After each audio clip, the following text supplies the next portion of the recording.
you kind of think it's weird how it's the same sort of Eucharist thing that's going on in the Last Supper, like the take, bless, break, give. And these guys, like, they're in the inner circle and they don't seem to understand any of it, but then these backwoods, forgotten disciples, all of a sudden, like... Well, I think you're absolutely onto that. I mean, I had some section on that written tonight and it got cut for time. But absolutely, like it is the Eucharist tradition that he's unfolding. I think it's neat that you pointed out, though, these two disciples aren't there at the Last Supper. So they don't get that. So it's not like they're cluing in, oh, that's what he did the night before he was crucified. There's something about the sharing. There's something about the meal. There's something about the presence of God in that moment that cuts through. So it's not just a memory. It's like something unique and special about that. And what I would say is I think this is part of why the church grabs a hold of the Eucharist and says, hey, we got to keep doing this. And if you remember back to the spring when we talked about the Eucharist meal, I said, it's more than just bread and grapes.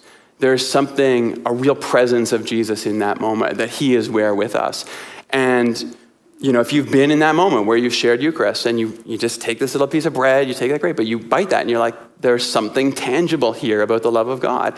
I think that's what those disciples are experiencing. And the literary connections between the Last Supper and that supper there at Emmaus are absolutely too clear to ignore. So absolutely you're on to something, exactly what it's trying to say to us.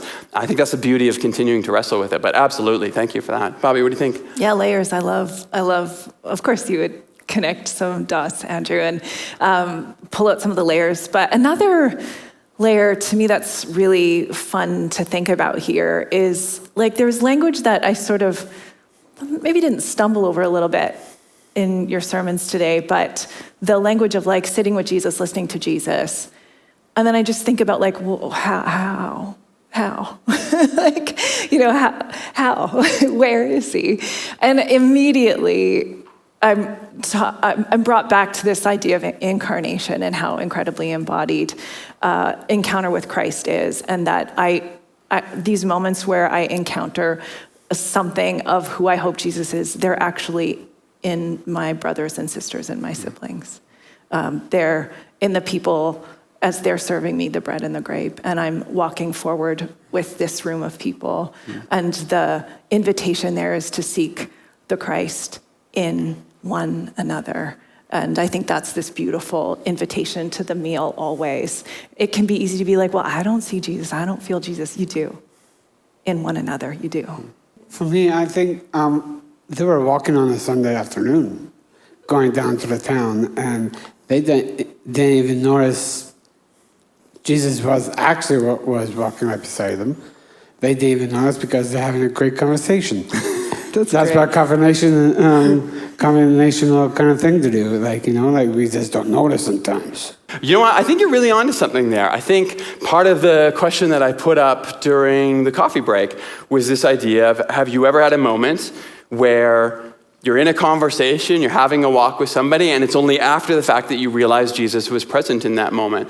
I think that is exactly a part of this story, is we're supposed to recognize just what Bobby was saying is, you encounter this beautiful day with friends, you're out with people, and it's only at the end of the day you look back and you're like, oh, the presence of God was with me in a way that I didn't notice in the moment. But that's what made the moment so beautiful. That's what made the moment so special. So thanks, Bobby. I love the idea that Jesus doesn't even need us to notice him there. Like, it's just so generous. Like, yeah, you just having a great walk with your friend and sorting out your big ideas, you don't even need to thank me for it. Just you're welcome. Like, I think there's something really, really cool in that. And I love the idea that like how ordinary it is, that like we feel so much better after a walk. Like, it's just right there in the, like, baked into this simple story. Like, oh, are you struggling with like some decisions? Are you struggling with like some loss? Are you feeling disoriented? Take a walk. Like, even like how ordinary that is. And then it just flips into something really sacred.